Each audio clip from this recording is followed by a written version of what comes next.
Hey friends, it's Lisa Mustard and welcome back to the Therapy Show. This week, I'm sharing something a little different. I was recently invited to be a guest on Between Sessions with Berries, a podcast created for mental health professionals who want to simplify documentation, fight burnout, and reconnect with the work we love. And in this conversation, I sit down with my friend and the host, Kim Tolson, to talk about how burnout inspired me to rethink continuing education for therapists and create my Podcourses, which you guys know are audio-based continuing education experiences you can listen to anytime, anywhere. We get into my journey from traditional therapy to course creation, what I've learned along the way, and how AI tools can make your professional life easier. If you've ever felt stuck, curious about starting something new, or just want to hear how to bring more creativity and purpose into your work, this episode is for you. And if you're ready to save time on your progress notes, I've got a special offer for you. Berries is an AI-powered note-taking tool that helps therapists write notes in under a minute. My listeners get $50 off your first month. So just click the link in the show notes and use the code TherapyShow50 at checkout. All right, let's dive into my conversation with Kim on Between Sessions with Berries.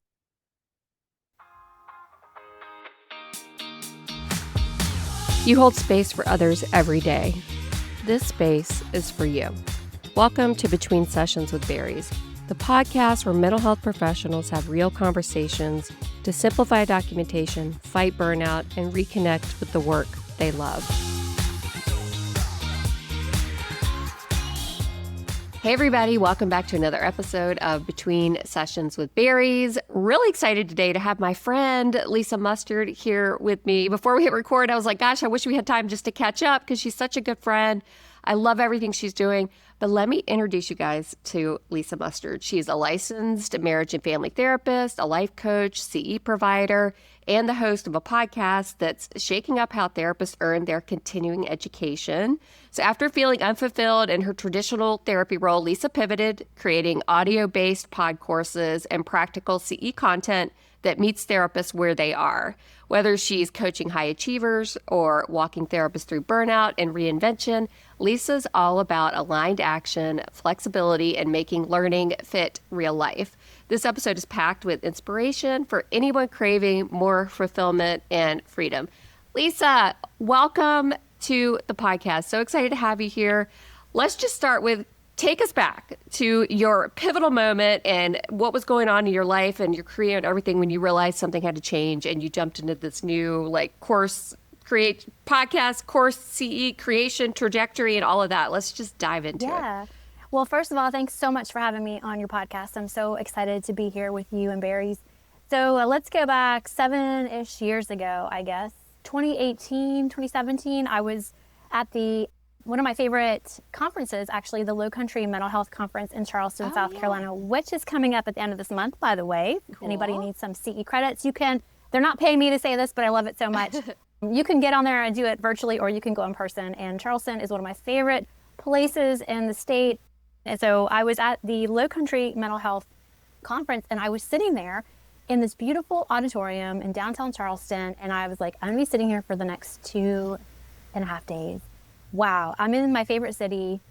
I hate that I'm sitting here for 2 days in this conference, but I love that I'm in Charleston. And as the time was going on, I realized a couple of things. That I looked around the room, and there were the younger therapists, there were the Gen X therapists, and then there were I called the old guard, the ones that have their pocket protectors and their yellow pads out, and they're taking notes and they're writing everything down. And I'm looking at the ones that are like Gen X and millennials, and we're in our little groups and we're talking with each other, we're reconnecting with each other. And then I look at I guess they would be younger millennials, and maybe, I don't even know what the generation under, but they were just kind of sitting there on their phones, scrolling and scrolling and scrolling. And I thought, wow, that's really says a lot about just the generations and where we're at, and how we kind of connect and socialize with each other. So that was something that I thought was interesting. Yeah. And then the other thing I thought was interesting was, why couldn't I walk around downtown Charleston, explore all the different nooks and crannies, go to the galleries, go to the restaurants? Wouldn't it be cool if I could take these speakers and put it in my earbuds and do all the things? So I could be in my favorite place in South Carolina and I could still be learning. Yeah. And I thought, wow, what an idea. Is anybody doing that? That'd be so cool if you could take this content, make it audio, and I could just go and have my lifestyle, go for a walk, go to the gym. So I started to get really curious about that idea. And I had a friend at the time who she's a speech therapist, and she was doing something very similar. She was taking audio content for speech therapists and turning it into continuing education. And I remember I reached out to her and I said, is there any way that your boss would want to do this for therapists? Because I think this would be a really neat model for therapists. And she said, sorry, we just focus on speech therapy, but you could do it. You could figure it out. And I thought, okay, I could figure that out. And I put that idea on the back burner. And a couple months later, Christmas time rolled around. I was at the beach and I thought, I need a new challenge in my life. I'm going through the motions. I love my job. I'm good at my job. But as a therapist, you kind of get to a point where you're looking for something new to keep it interesting, to keep you in the game. And I had hit compassion fatigue over the years, up and down all the time. And I knew one of the things that kept me from burning out was taking on a new challenge. And I thought, I'd love to do a podcast. I would just love it. And so I said, okay, I'm going to do this. I'm going to take this idea and I'm going to learn how to get approved for continuing education. And I'm going to create Podcourses. And a pod course is a podcast, audio content, plus a self-study course. So here we are in 2025. And I started the podcast in 2019. That's amazing. And it's really, I love it. It's so fun. So much fun. So the podcast is a combination of the pod courses and then other content. Maybe you could just tell them in general, what is your podcast about? What was the spark to pick that lane of content? Because there's so many podcasts out there. So how did you decide what you were going to do your podcast on and these pod courses? Yeah. So I knew I wanted to get into the continuing education field. I didn't want to be the one that did the continuing education. So I knew I had to find people who were subject matter experts and bring them on and get them to talk about their expertise. So I have a formula of how I create a pod course and bring on the guests and we talk about it, go back and forth. But I didn't want to be the one giving the information. I wanted to bring on different guests. And then I thought, well, I can't always have a pod course because it takes time to create the pod course. It takes a lot of time. And then I also knew that I just love professional development. I'm a self-improvement junkie, self-proclaimed. And so I thought, well, when I didn't have a pod course out, I would bring on guests who could just talk about whatever it is about being a therapist that would be helpful for other therapists, whether that's the guest talking about burnout, the guest talking about how to learn how to bill insurance, like you've come on and talked about, how to be a traveling therapist, all the different things that might be of interest to therapists. So I usually look for a variety of topics and a variety of guests. And I just love podcasting. I've had podcasts over the years where I'd okay, I'm going to try this podcast. And it's just too much. Yeah. With work and being a mom and being a wife and then creating continuing education, it's just a lot. So I had to pick something and stay focused. And so pod courses and continuing education, I just love it. I love it. I love learning. So I love bringing on guests that I'm going to learn something from. I love that so much. So I know people listening are like, yeah, I've thought about this. I've thought about that. What gave you the confidence really to just say, you know what, I'm going to try something totally new. I know how to be a therapist, a mom, all this stuff. Now I'm just going to try something new. Where did you find that courage, that confidence, that energy to go do this? Were you totally afraid to do it? Were you just ready for something different? That's a really good question. I think I just was ready to do something different. And I didn't necessarily want to leave the field of therapy because I believe in what we do. I believe in therapy. And I didn't want to leave what I was doing because I really love what I do. I just needed something to mix it up. And I guess, where did I get that confidence? I was just really curious about how to start a podcast. And I thought, I'm just going to learn how to do a podcast. Yeah. And you can easily go into the 10,000 Facebook groups that all exist and ask the question of how do I start a podcast? And you're going to get 15,000 different responses. And I didn't want that because I know what I was going to get. So I went to the experts and I thought, who do I know that has a course on how to start a podcast? And I did John Lee Dumas's free. It's a free course on how to start a podcast. Yeah, totally free. And I guess I could back it up. My undergrad is in communications. Oh, nice. So I'm not really afraid to talk or to communicate or to reach out to people. And I just really had that drive in me. And I needed a creative outlet too. Yeah. Because at the time, I know I can't draw, I can't sing, I can tell stories, I can craft a story. That's where my creativity comes in. So podcasting to me, I just was like, I'm going to do this. I'm just going to figure it out. I just did it. I don't know. I don't know what it is. I just did it. I love it. Probably like you. You just probably figured it out. Oh my gosh. Yeah. And I don't know how you were, but the first time I dropped my first traveling therapist podcast, I was so nervous. I was like, Oh my God. First of all, like, who wants to hear from me? Second of all, who am I to do a podcast? I had all the mindset stuff, I guess, that people go through. Any therapist listening, we pretty much know how to be therapists, but even starting out as a therapist, because a new therapist, that was scary too. It's like, who am I to be a therapist or tell people how to change their lives or whatever? But yeah, and now I think that podcast is episode 160 or something. Now I don't even care. Yeah. I think over time it just gets easier too with this stuff. Like you said, just do it. See what happens. The worst thing that's going to happen is nobody's going to listen, right? Right. You know, Yeah. I mean, you probably get some critics along the way, which I've gotten. Oh, yeah. Oh, yeah. Which I think is fun. I feel like somebody told me you haven't really made it until you have a hater. And I was like, Okay, well, I made it. I've had a couple of haters. It's just part of it. Yeah. And if I took it personally and listened to them, I wouldn't do it anymore because how dare I say this or that? Yeah. It's like, well, then you start a podcast. Yeah, How about exactly. you start your own podcast and say what you want to say? Yeah, you see how hard it is, buddy. No. Yeah. But if you go back and listen to my first handful of episodes, they're horrible. Yeah. They're horrible. And I wish I could redo them. But then again, I have to know like how far I've come. Yeah. And that's part of it. Yeah. You just have to hit record. And if it's something you want to do, you just gotta freaking do it. And just keep putting it out there. Yeah, because you're not for everybody, but a lot of people it'll help. Yeah, especially your content. Your podcast is fantastic. Thanks. You've had so many amazing episodes. It's just crazy. How many episodes have you had now on that podcast? I'm at like 250-ish or Wow. something. That's Yeah. amazing. Yeah. Amazing. And we haven't even said the name of your podcast. Oh, I recently changed it. So if you go on Apple and search for continuing education for mental health therapists, you find it. But you can also search it by The Therapy Show with Lisa Mustard. The Therapy Show. Yeah, I just made it more searchable. If you're looking for continuing education on Apple, you just type that in and it should pop up pretty quick, I hope. Yeah. I hope it Yeah. I love that. I hope it does too. It's a great podcast. So we're sharing that you started the podcast, and a lot of times people are like, oh, it sounds so easy for you. What are some challenges you've had along the way with that, or trying to manage the role between being a therapist and then doing these side hustles, entrepreneurial thing? Could you share a little bit about that, some of the challenges and Oh, yeah. how you've navigated that? I think that might be helpful for people listening. Maybe they're burned out with the one-to-one therapy thing and want to do something like what you're doing. So I would say get really clear on your why.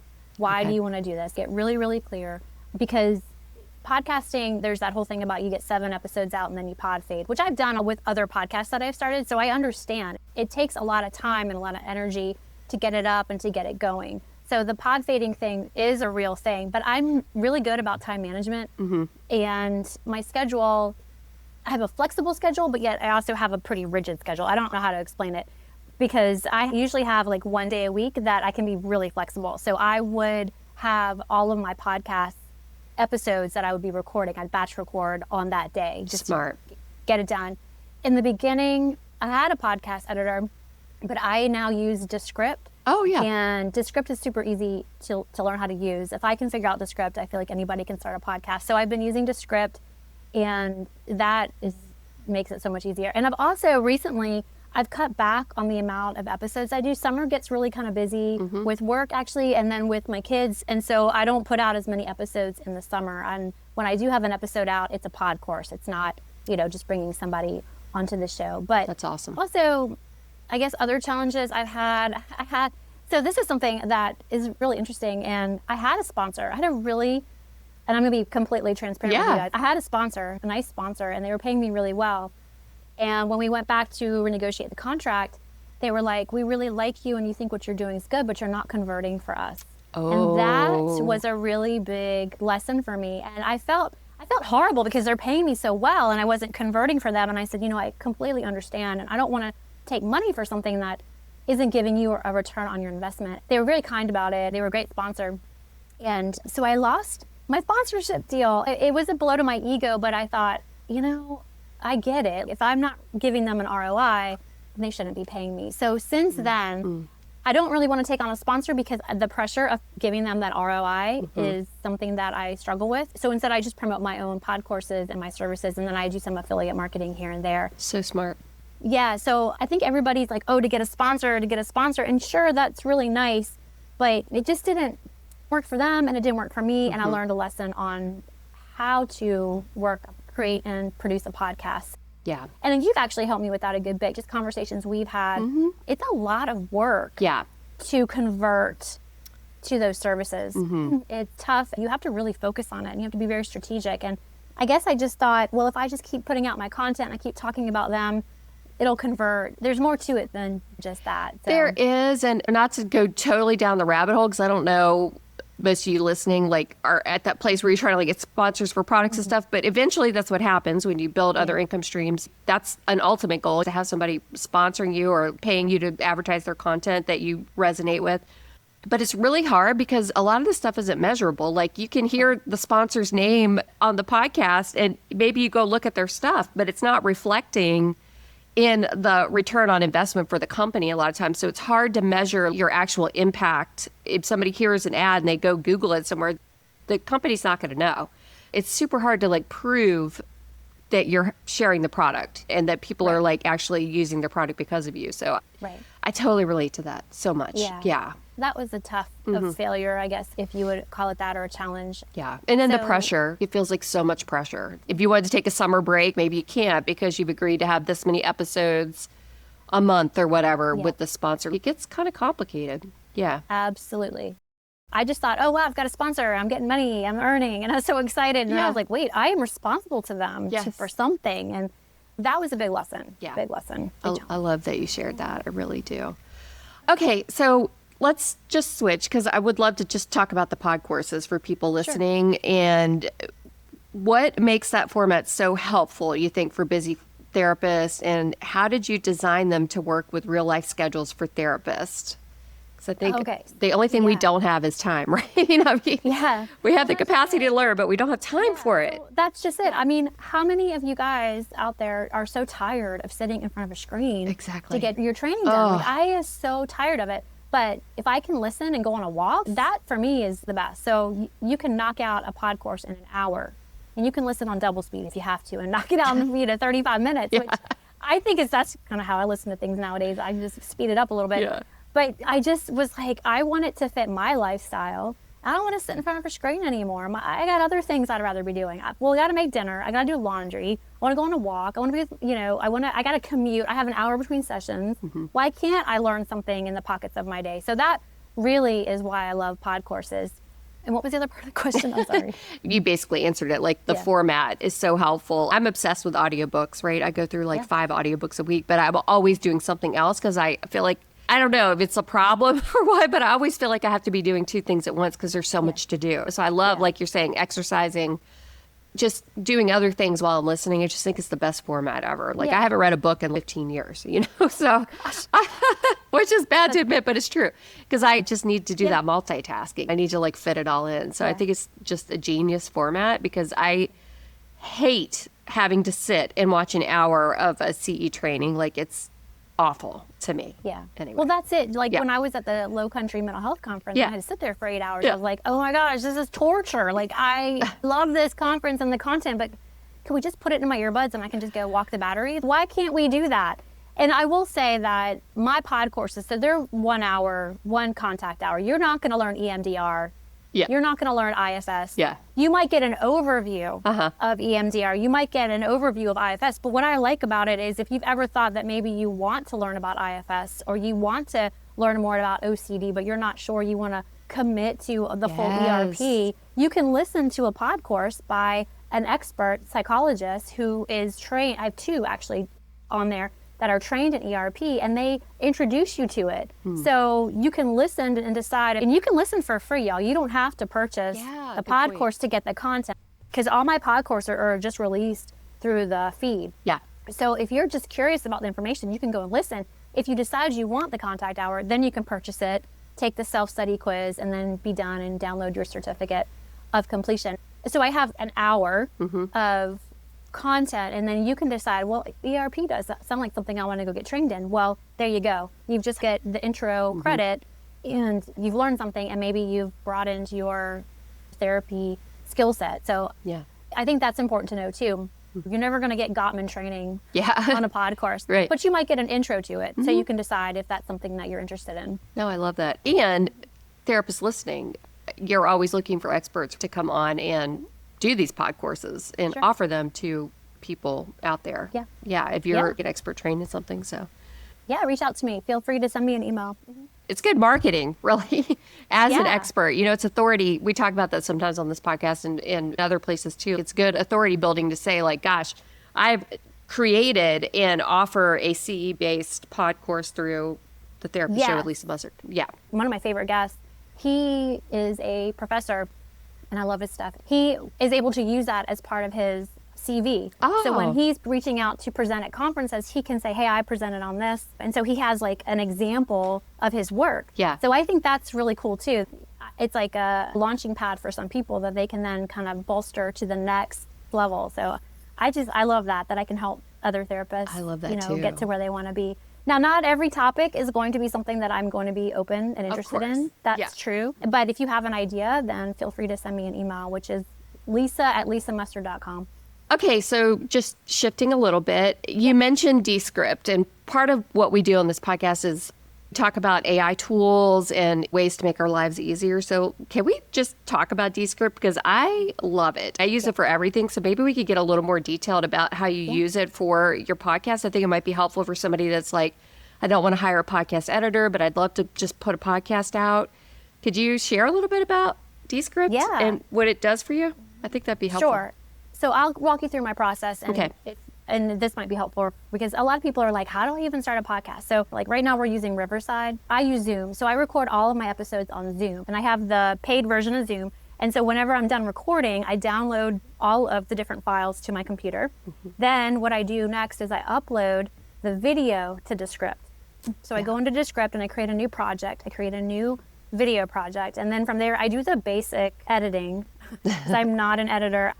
Descript is really easy to figure out, but there's a learning curve to it, but it's not that hard. You can watch their videos and learn how to do it.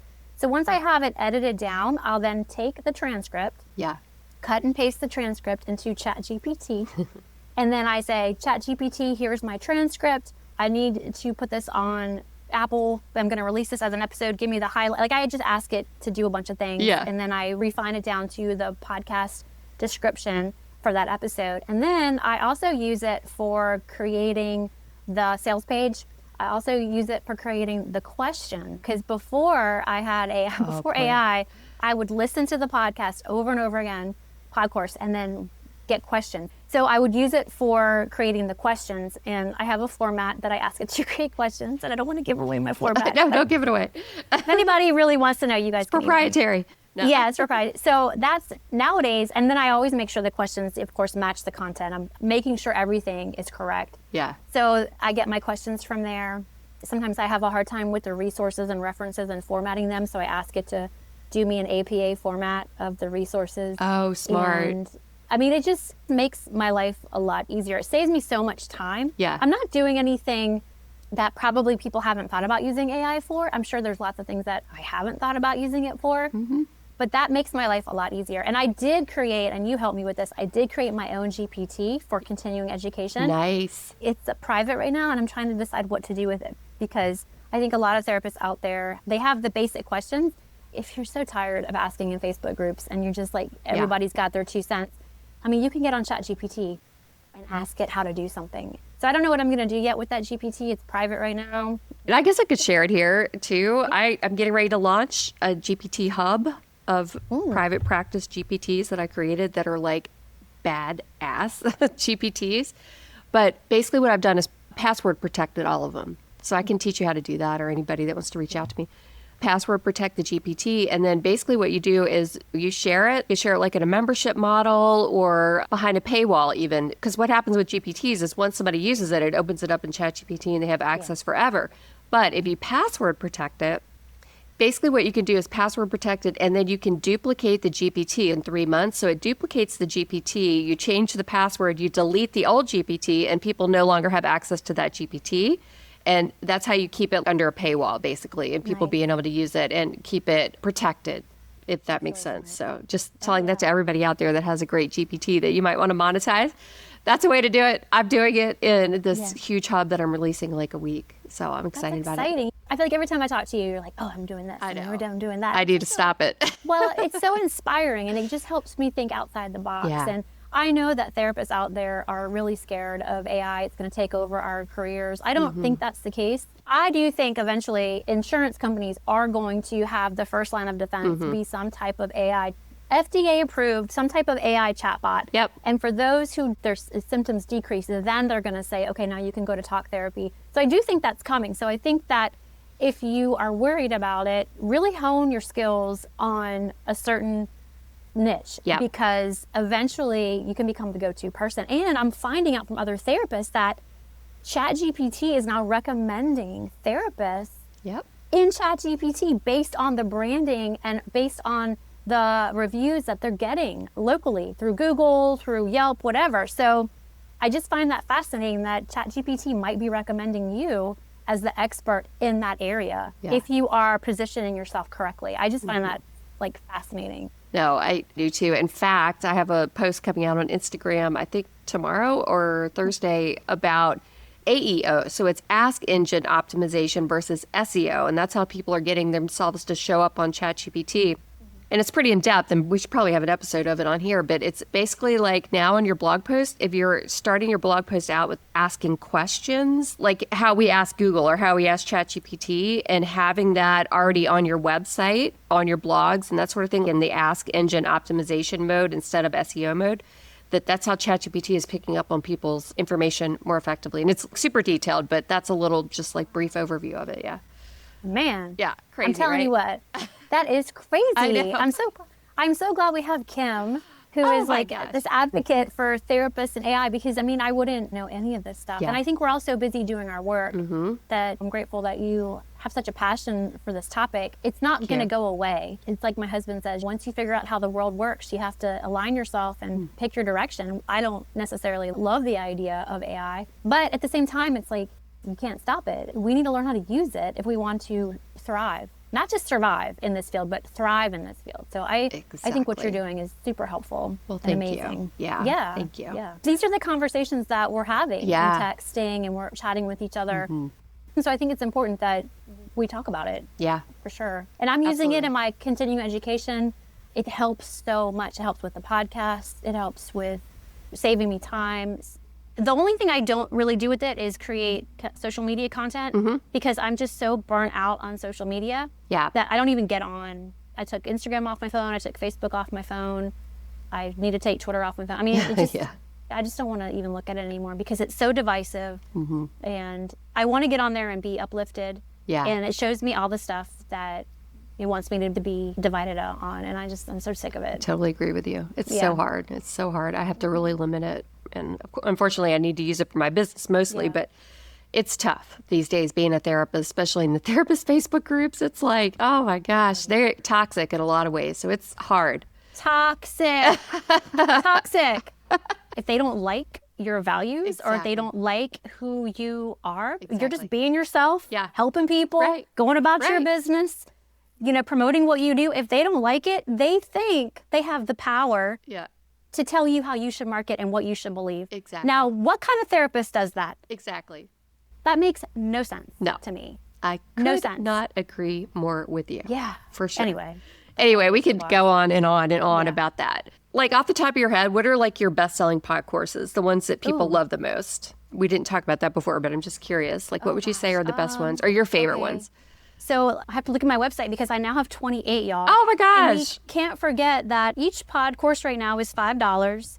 And I have lots of people telling me I need to up my price. Yes. Which I don't want to do that because I feel we pay for enough stuff and I'm happy to keep it at $5 as long as people are liking them. Yeah. But if you want to get all of them, it's $49. But if you use the code KYM, K-Y-M, you can get $5 off the pod course bundle and you can get it for, $44. So if you go to my website, lisamustard.com/podcourses, you will see get all pod courses for $49. Click that button, then input the coupon code KIM, K-Y-M, and you'll get $5 off. So I would say my top sellers are anything with therapist burnout. That's a big one. Another one, OCD, is really popular. Another one is I have one on gut health and mental health. That's really big. Ooh, that's nutrition. One that's counselor values. When counselor values and client values don't match, what do you do then? That's a great one. I have some play therapy ones on there. Supporting first responders is a big seller. Oh, that's so good. Yeah. My most recent one is about neuroplastic understanding mind-body pain, a neuroplastic approach for mental health providers. So I don't know. I mean, they all sell really well. I have one coming out soon, another one on self-care with Dr. Jason Branch. It's so fun. He's got such a great sense of humor. And I think he's going to come back and do a couple others on cultural topics. And then I have another one coming out on social media, phone addiction, kids, all that. Ooh, that's good. So, and the cool thing is if you buy the Podcourse bundle with your coupon, any Podcourses that I add, they just automatically get downloaded to your bundle. So you don't pay anything more. So every state is different when it comes to renewal. Like here in South Carolina, we all have to renew our licenses by August 31st. I'm seeing a lot of like an uptick in people buying Podcourses right now. So that's kind of neat to see people are looking for affordable, on-the-go continuing education. We do not have to sit in front of a computer, a screen anymore, y'all, to get our CEs. And no, I do have some courses on my site that are video-based. Okay. They're going to be under a different tab, and they're a different cost, but there are some other ones on there too. Nice. Lisa, thank you so much for coming. Yeah, you're welcome. Well, thanks for having me. This is awesome. And say your website again one more time, just so people... Sure. So lisamustard.com, and if you want the Podcourses, lisamustard.com/podcourses, and you can see everything that's available. And if you want to get $5 off, use coupon code KIM, KYM, and you will get $5 off. Thank you. That's amazing. Yeah. Thank you so much for being here today. Between Sessions is brought to you by Berries, because clinicians deserve support too. To learn how Berries can help you streamline your notes, reduce stress, and make space for what matters most, visit heyberries.com.